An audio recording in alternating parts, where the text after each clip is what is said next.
There's been a lot going on lately, and it feels like the sports world has barely had time to breathe. Between draft conversations, team moves, offseason speculation, and the nonstop cycle of NFL storylines, there has been no shortage of things to react to. But even with all that action happening at once, there were also a couple of podcast episodes that stood out in a big way last week and deserve some real attention. One of them featured Charlize Theron, and the other was a bonus episode centered around one of the most respected offensive line coaches in football, Jeff Stoutland. Both episodes brought something completely different to the table, but each one had its own kind of value. And if you're someone who likes stories, personalities, and the behind-the-scenes side of how great people work, then both of them are worth your time. The Charlize Theron episode had that mix of star power and substance that people always hope for when a major actor comes on. She was there talking about Apex, and from the way it was described, it sounds like one of those intense thrillers that grabs your attention and never really lets go. There's a kind of excitement that comes through when people talk about a movie they genuinely believe in, and that seemed to be the case here. It wasn't just some routine promotion where someone stops by, checks the box, says a few nice things, and moves on. There was real energy around it, the kind that makes people feel like they're not just being told to go watch something, but that they're being given a reason to care. When you hear something described as an unbelievable thriller, that creates a certain expectation, and the way Apex was talked about made it sound like a movie that aims to hit that level. Then there was the Jeff Stoutland episode, which had a completely different tone, but maybe even more emotional weight. For people who know football, especially people who understand what great coaching looks like up close, Stoutland's name carries real meaning. He isn't just another assistant coach who happened to be around successful teams. He's one of those football minds and leaders who leaves a mark on players, on staffs, and on programs. There was an obvious respect there, but beyond that, there was personal affection too. This wasn't a cold interview or a formal sit-down. It felt more like a celebration, the kind of conversation that happens when people are reflecting on somebody who has truly mattered in their lives and careers. That part is important because it explains why the episode was built the way it was. It wasn't just Jeff Stoutland answering questions in a vacuum. Other people were part of it too. There was a roundtable element, more voices, more memories, more stories. It gave the whole thing more dimension. Instead of being limited to one person's perspective, it became something bigger, almost like a tribute. That choice made a lot of sense because when someone has had the kind of career Stoutland has had, no single person can fully capture what he meant. You need multiple people to explain the full picture. You need one person to talk about the technical side, another to talk about the personal side, another to bring up a story that no one else would think to tell. That is how you actually honor somebody's legacy. You don't reduce them to a title or a resume. You let people who lived it speak on it. And one of the things that came out of that conversation ended up getting a lot of attention online, maybe more than expected. A particular clip started circulating, and like so many sports clips in the internet era, it quickly got pulled away from its full context and turned into something narrower than it was originally meant to be. The topic was what went wrong last season, and the answer included a line about needing to call the right play and the right defense. On paper, if you isolate only that sentence, people can instantly turn it into a pointed criticism of one specific coach. That's exactly what happened. Some people heard that and decided it was a direct shot at Kevin Patullo, but the broader explanation made it clear that this was not the intention at all. That misunderstanding says a lot about how football conversations get flattened when they enter the social media machine. People hear one phrase, clip out 10 seconds, and suddenly they are acting as if they understand the full emotional and strategic meaning behind what was said. But anyone who actually knows Stoutland, and anyone who really understands how coaching staffs function, could see that the quote wasn't about throwing one person under the bus. It was about the reality of football. Success in this sport always comes down to two things working together: players executing and coaches putting those players in positions where execution has a real chance to succeed. If either part breaks down, the whole thing can fall apart. That doesn't mean one person is the villain. It means football is collaborative, interconnected, and unforgiving. That larger explanation matters because in football, game planning is never the work of just one mind. Fans sometimes want to imagine a single offensive coordinator sitting in a dark room, drawing up every play, choosing every concept, making every decision from scratch, and then everyone else just follows along. That's not how it works. The offensive coordinator absolutely carries major responsibility. No one is denying that. But the process is far more collective than casual fans often realize. One coach may lead the run game, another may be deeply involved in the pass game, someone else may focus on screens, another coach may specialize in play action.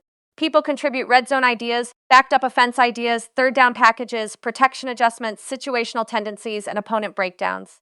By the time a game plan reaches Sunday, it has been shaped by a whole staff. So when someone says a team has to call the right plays, that is not always some coded personal attack on the person who happens to hold the title of play caller. It can simply mean that the entire process has to be better, the planning has to be sharper, The sequencing has to be smarter. The communication has to be cleaner. The teaching has to be clearer. And then once all of that is done, the players still have to go out and execute it. That's the real point. Football does not allow for simplistic blame if you're being honest about how the sport actually operates. It's one of the reasons why people inside the game often sound frustrated when they see outside commentary reduce every issue to a single name. That frustration came through in the reaction to how the clip was being interpreted. There was this sense that some people just don't understand the machinery of football at all, and yet they're incredibly confident in assigning blame. That's always a dangerous combination. If you haven't sat in those meetings, if you haven't watched coaches argue through concepts, if you haven't seen how many voices are involved in preparing for one opponent, then you're probably missing the bigger picture. And that was really the heart of the clarification. It wasn't an attempt to walk anything back in a dishonest way. It was more like a plea to understand the quote the way it was intended, as a football truth, not a targeted public criticism. That kind of clarification also reveals something deeper about how respected coaches talk. Stoutland, by all accounts, is not somebody who casually takes public shots at other people. Coaches who have earned that kind of respect usually know the weight of their words. They understand that one sentence can follow a person around all off-season if people want it to. So the idea that he would choose that setting to single out one individual in a cheap or careless way doesn't fit the reputation that was being described. The better reading is the broader one. Last season didn't work the way it needed to. And when that happens in football, the reasons are usually shared. Shared by players, shared by coaches, shared by systems, shared by the entire operation. After that, the show shifted into sponsor reads, but even those came with the loose, joking rhythm that keeps the whole thing moving. There was a quick transition into talking about Wi-Fi, and while ad reads can sometimes feel like a total interruption, this one worked because it stayed in that same conversational register. The point was simple enough. Whether people are streaming a game, watching a favorite show, or just trying to stay connected without hassle, they want internet that actually works. There's something relatable about that because everybody knows the pain of bad service at the exact moment you need it not to fail. So the pitch about reliable, fiber-powered Wi-Fi, easy setup, same-day service, and price stability lands because it touches an everyday frustration people understand immediately. Nobody wants complicated setup, surprise pricing, or downtime. People want things to work when they need them, and that's what the ad leaned into. The American Express segment had a different tone, pushing more toward experience and access. That's a smart shift because sports fandom is not just about watching games anymore. For a lot of fans, especially those who invest a lot emotionally and financially, it's about how close they can get to the action. Premium access, unique events, ticket perks, and on-site activations tap into that idea that fandom can become something bigger than sitting on a couch. Linking that to the NFL makes sense because football is built on moments. People remember where they were for a playoff game, a draft night, a comeback, a rivalry matchup. The idea behind that partnership pitch is that if you can get a little closer to those moments, they feel even more meaningful. That's really what they were selling, not just a card, but a version of access that turns regular participation into something elevated. Then there was the Reese's segment, and that brought the show back into a more playful, personality-driven lane. It started with a visual from the draft, a player named Arvion Reese showing up in a Reese's-themed suit. That kind of image is perfect for sports media because it blends identity, style, branding, and confidence all at once. Draft night has become about much more than just hearing a name called. It's now fashion, image, family pride, hometown pride, and personal expression. A custom look with Reese's inside the tux becomes a statement piece. It says the player understands the moment and wants to have fun with it. The reaction to it felt genuine too, especially because there was a hometown connection in the conversation. That always makes something land harder. When somebody from your area shows up looking sharp and embracing a playful detail like that on one of the biggest nights of his life, it becomes easy to celebrate it. The candy promotion itself leaned into that same light energy, talking about limited edition cups and lunchtime nostalgia. It worked because the tone didn't suddenly become stiff or overly polished. It stayed connected to the same rhythm of the show. That matters more than people think. Audiences can tell when a sponsor segment feels detached from the personality of the hosts, and they can also tell when it feels naturally folded into the conversation. Here, the ad lived in the same world as the rest of the show. Jokes, reactions, little observations, and a willingness to make the brand part of the vibe rather than treat it like a complete pause from the entertainment. From there, the conversation moved into what a lot of fans probably came for in the first place, the NFL draft recap. And that's where the energy shifted again, because draft talk brings out a different kind of excitement. It's part hope, part analysis, part projection, and part emotional investment. For a fan base, draft night is one of the few moments when the future feels tangible. You're not just talking about vague improvement. You're looking at names, positions, trades, and the shape of your roster. In this case, the focus turned to the Chiefs, and the reaction was clearly driven by excitement over aggression and intent. Moving up in the draft always sends a signal. It tells your fans and your locker room that the front office identified someone it truly wanted and didn't want to risk losing him. That creates immediate intrigue. The trade up was described with real enthusiasm, especially because it led to landing a defensive back who was talked about as maybe the best at his position in the draft. That kind of move gets people going because it combines evaluation with confidence. The team didn't sit back and hope the board came to them. They acted. They saw value and decided to go get it. There's also something psychologically powerful about the visual of a prospect reacting in real time when he realizes a contender has moved into position for him. That moment tells its own story. Getting drafted is emotional no matter what, but getting drafted by a team that is already expected to compete at the highest level changes the emotional temperature. You're not walking into a total rebuild. You're walking into expectations. You're stepping into a culture that believes it should be playing deep into January. For the right kind of player, that's energizing. That reaction was framed almost like the player knew what was happening before the announcement fully settled in. Whether it was the call, the movement on the board, or just the read of the moment, there was something satisfying about seeing a prospect realize he was about to land somewhere meaningful. And that idea was emphasized right away. Not all top picks go into great situations. Some go to struggling teams, unstable teams, or organizations still trying to figure out who they are. That's often the reality of being drafted high. But that wasn't presented as the case here. The point being made was that this player was entering a strong environment, a team with championship expectations that saw itself not as rebuilding, but as reloading after one disappointing season. That distinction matters. Teams tell themselves stories after a down year. Some convince themselves they're farther away than they are. Others insist they're still right in the middle of their competitive window. The energy in this recap clearly leaned toward the second version. The message was basically, yes, last season didn't go how we wanted, but this is still a serious football team, still a dangerous roster, still a franchise with the infrastructure and ambition to get right back in the mix. Drafting with that mindset is different from drafting out of desperation. One is trying to patch holes and survive. The other is trying to sharpen what is already strong enough to contend. The second major Chiefs pick discussed was Peter Woods out of Clemson, taken to help the defensive front. The excitement there was built around fit, versatility, and what he could bring opposite a star like Chris Jones. That's where defensive line talk becomes especially interesting. A great interior presence changes everything. He draws attention. He creates one-on-ones for others. He forces offenses to slide protection, hurry decisions, and account for disruption at the heart of the formation. If you can add another explosive physical player on the line, especially one who has speed and size, then suddenly the whole front becomes more dangerous. That's what seemed to be driving the enthusiasm. It wasn't just, here's another good player. It was, here's someone who might unlock even more of what the defense already does well. And then there's the Steve Spagnuolo factor. When people talk about fit in Kansas City's defense, his name comes up immediately because his schemes have a very specific character. They're multiple. They're aggressive. They ask players to understand roles and situational responsibilities. Some players blossom in that environment because the scheme highlights what they do best instead of forcing them into rigid sameness. That was part of the optimism around the pick. The belief seemed to be that Spags has a clear eye for what kinds of players can thrive in his system, and when the staff identifies someone they want, there's usually a reason rooted in a real vision. They aren't just drafting raw traits in the abstract.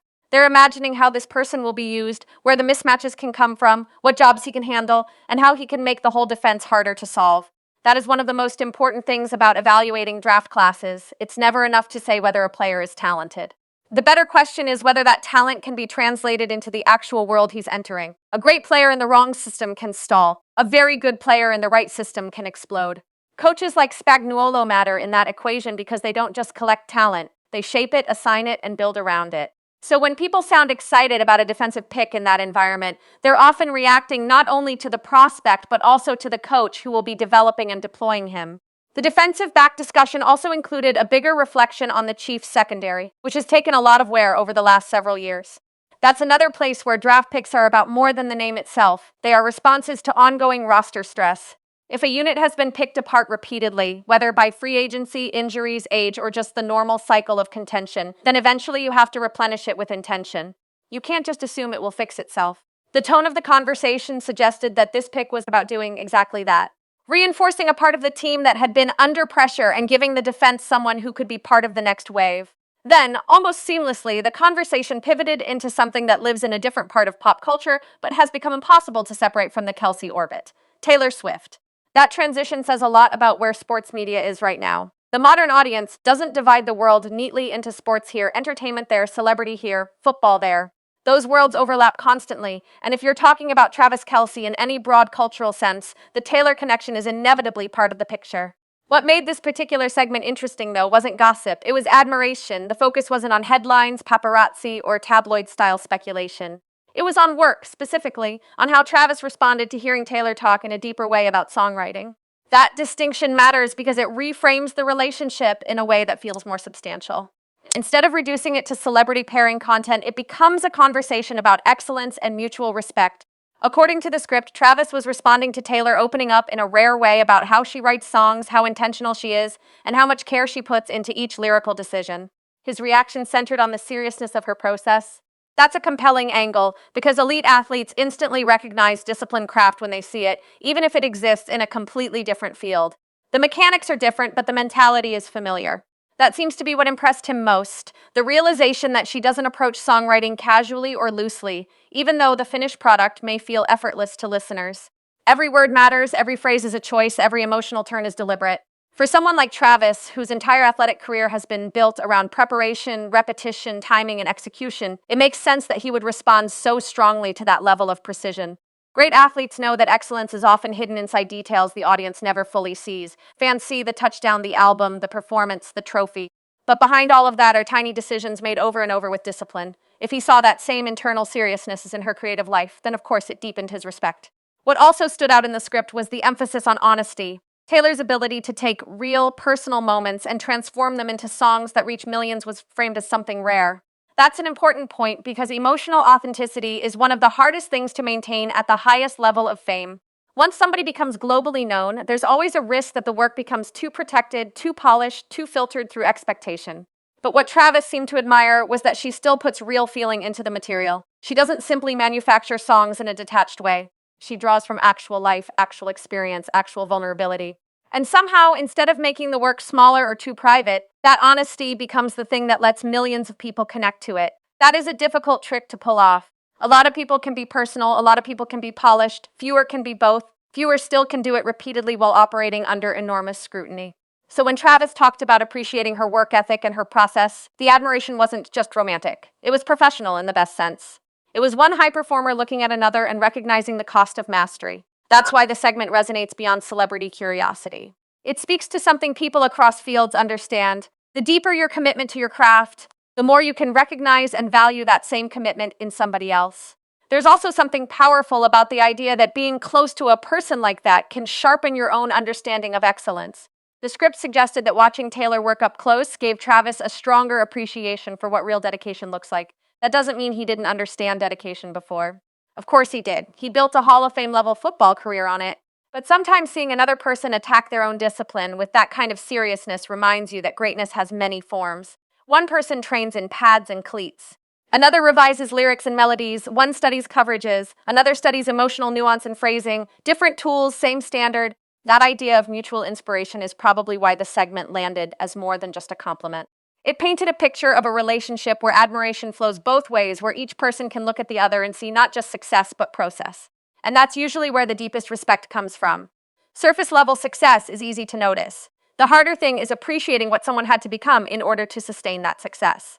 When people talk about couples inspiring each other, that phrase can sound vague or overused. But here, it was made more concrete. The inspiration wasn't just emotional support in the abstract. It was about witnessing discipline, craft, and honesty in action. What makes the whole collection of topics interesting is that on the surface, they seem unrelated. You have a movie star talking about a thriller. You have a veteran football coach being honored and defended. You have sponsor segments about internet service, premium access, and candy. You have NFL draft breakdowns full of roster talk and scheme fit. And then you have a reflection on songwriting and excellence through the lens of one of the biggest celebrity relationships in the world. But underneath all of that, there's a common thread: respect for craft. Whether it's acting, coaching, drafting, songwriting, or building a championship team, the script keeps returning to the same underlying value. People who do things at the highest level are usually much more intentional than outsiders realize. Charlize Theron isn't just showing up to say she has a film coming out. She's representing work she believes in. Jeff Stoutland isn't just a coach with a title. He's someone whose career shaped other people deeply enough that they wanted to build an entire celebratory conversation around him. An offensive game plan isn't just one person's call sheet. It's the product of a room full of expertise. A draft pick isn't just a jersey announcement. It's the intersection of scouting philosophy, team identity, and future hope. A Taylor Swift song isn't just a catchy track, it's the result of careful choice, emotional intelligence, and relentless craft. Seen that way, the whole script becomes less random and more coherent.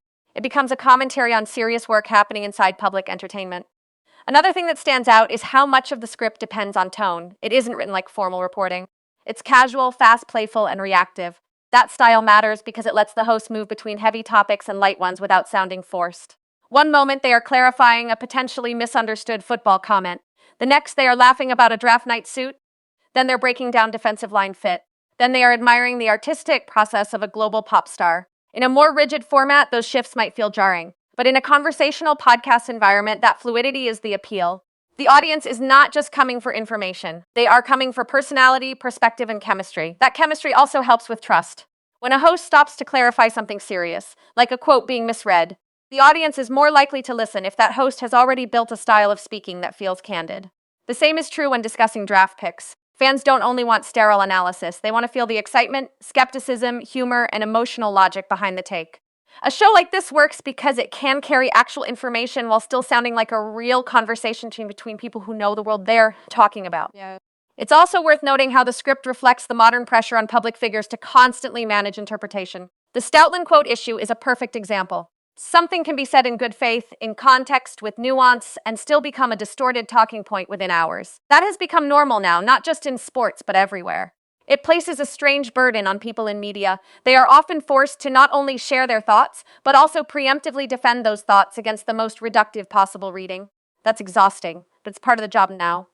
The response in the script seemed to accept that reality while still trying to push back on it. The goal wasn't to argue forever. It was simply to restore context and move on. The draft conversation, by contrast, felt like a release from that defensiveness. Draft talk is hopeful.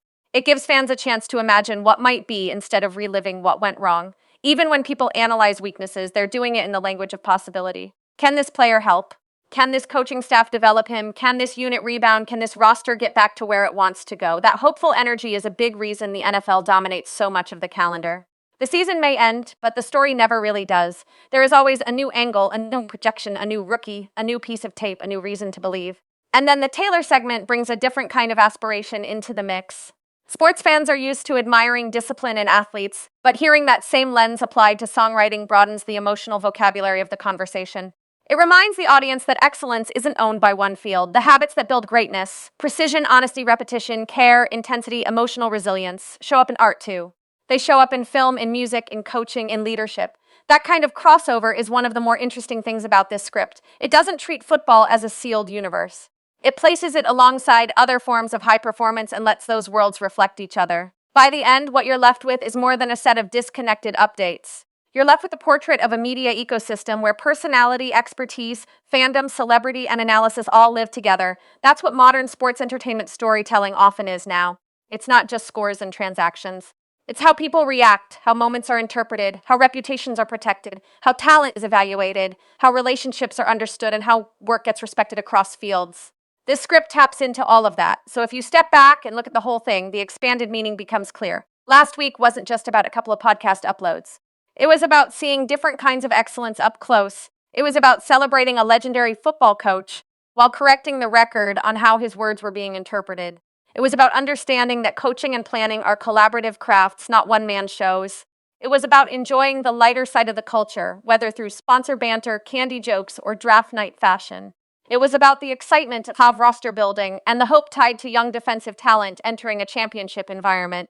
And it was about hearing one elite performer describe the work ethic and emotional precision of another in a way that made the relationship feel grounded in mutual admiration rather than surface-level celebrity.